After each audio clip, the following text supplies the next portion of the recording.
So before we begin, what's your musical trauma? I practiced for 2 hours last night and only seemed to get worse and worse and worse. Mm-hmm. Go ahead, let it out. I was practicing with my metronome. I think it's gaslighting me. Step 1, blame the gear. Check. Check. Always a strong start. It's this metronome, dude. The metronome is not even beats. I think you're right. It swings. Mine clicks passive aggressively until I'm slightly off, and then it says, nope. Dude, you got the limited edition judgmental one. I regret buying that smart metronome. The one that attaches to your wrist and syncs with your phone? It syncs to nothing. It's just a vibrating rock. You're basically practicing with a pager from 1998. Gaslit by Bluetooth. Every guitarist does this. They buy more gear and expect that to inspire them to practice. I bought a new overdrive last week instead of practicing. It just made your mistakes louder. So what's the verdict? Gear that lies better.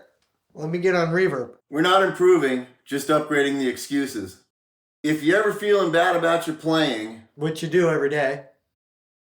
flip your guitar over, and that's where you started.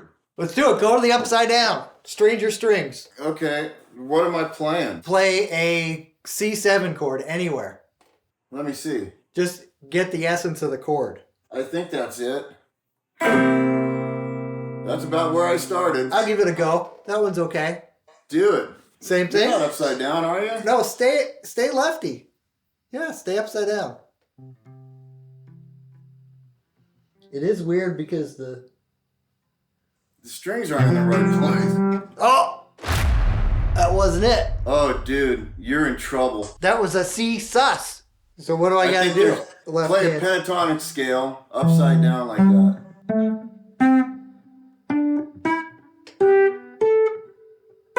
Oops.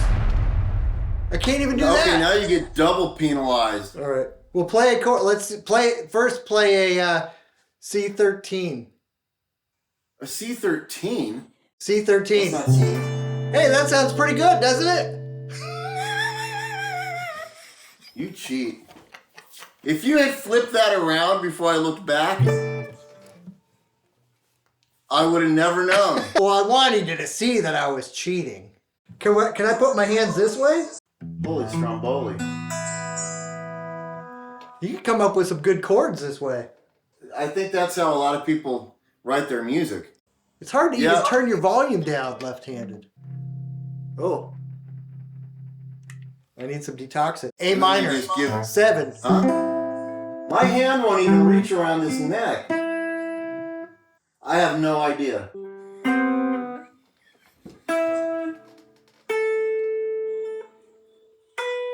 We'll add the 9 to it for fun. So there's a C7 that I messed up before. And then I'll do the pentatonic up.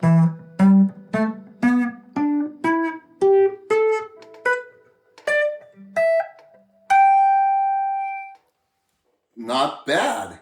Give me a star. I'm impressed. Give me a star. You get a star. That was way harder than it should have been. Probably just warm up for Paul Gilbert while he's ordering a latte. Checks out. Everybody wants to know, what should I practice? You know, I've been playing for, oh goodness. Couple days? Have a space that's already set up, ready to go when you are. It's comfortable. Yeah, instead of spending 15 minutes setting up, then you're like, I don't want to practice now. Have a music stand. A blow-up doll. Metronome. There's definitely different opinions about practicing with a metronome. Playing with a metronome all the time. If you don't have a metronome, you're going to slow down hard parts. You're going to speed up easy parts. Yep. If you have a hard part coming up, don't just practice that part. Then you're programming your brain to only get that far. The hard part's coming up. Then you start messing up the bar ahead of it. Right. So you got to practice through the hard parts. Even if you mess it up, you got to keep going because that's what happens live. Let's get back to the safe space. My safe word's hippopotamus. So have a metronome. Always on your practice stand. An iPad, something to write with, a piece of paper, an Apple Pencil. An egg timer. Or your phone these days. I would add a recording device. Yes. You think you're playing it right, it sounds great, and then you hear it back and you're like, whoa. Why play to a backing track? Like, make your own backing track. Absolutely. Right? Set up your metronome. Have it click on 2 and 4. Or use an app like Drum Genius that does rhythms, grooves, any tempo, any kind of groove, any kind of time signature. If if you're practicing Pink Floyd Money, it'll do 7, whatever. Yep. Throw that up and play your own backing track because you're getting skills from that too. You can play the head over that, you can solo over that, whatever. Practicing with no reverb, no delay, just dry, like no effects, because then you really hear yourself. Absolutely. You know? And you hear every little thing you're doing wrong and right. You don't want to be swarmed, in all this reverb and stuff. Oh, that sounds awesome, right? And then you turn that off and you're like...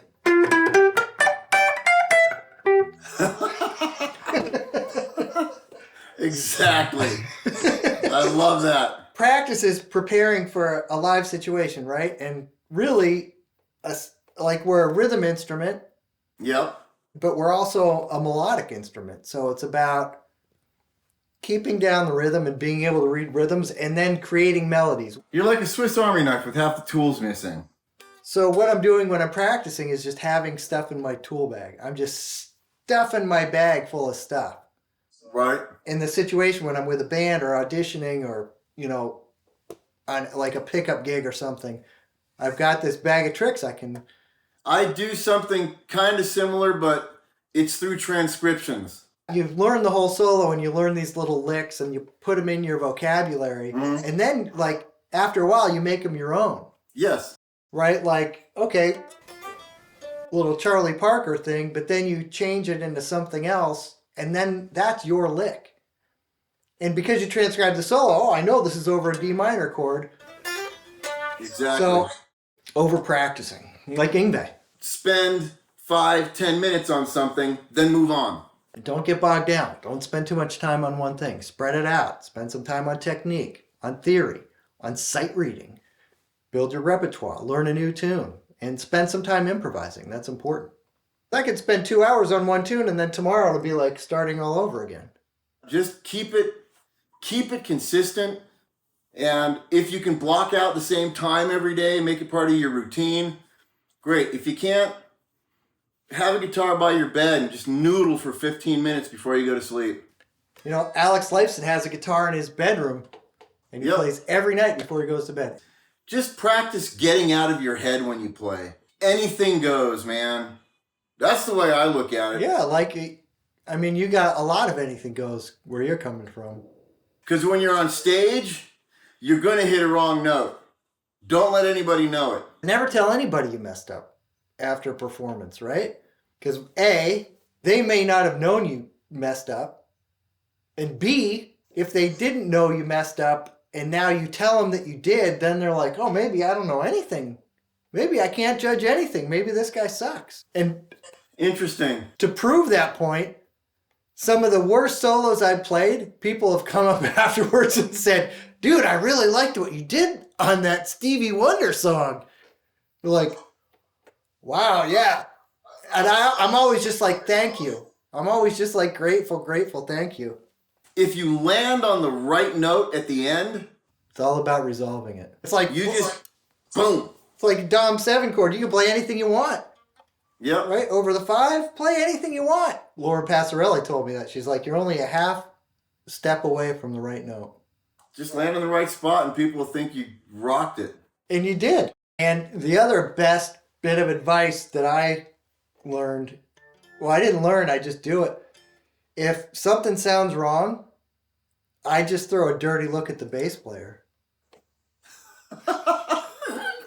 I would only do that at rehearsal for fun. Awesome. Prepare for Sam's glare. Now add it to my practice routine. Okay, before we play long distance Runaround, the challenge you gave to me, I want to throw out next week's challenge. Okay. Mike Stern, Chromosome. Okay. I'll put right there with stuff to practice. Tuesday. Actually, this is cool. I always wanted to learn this at Berkeley, but just never had the time. At tempo. All of those notes? All of them. Or can I leave a few out here and there? Well, I mean, it's up to you if you want to humiliate yourself. Ready to play this week's challenge? No, but I'll try it. All right.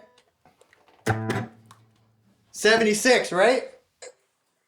It's 76, yeah. Perfect. Oh, no, I'm sorry. 176. Oh. I'll have you know, I never play like this. What are we were just talking about excuses, weren't we? Yeah.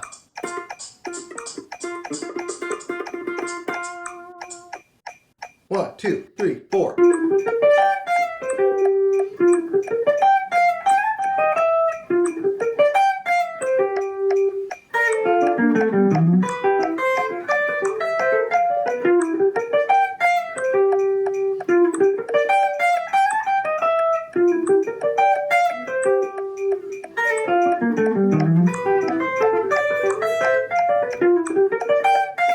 Almost there.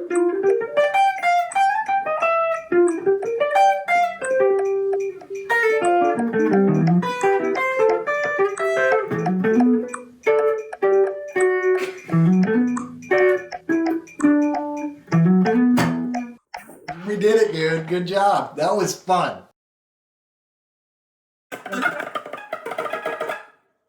Dude, you can't just play diminished over everything. Watch me.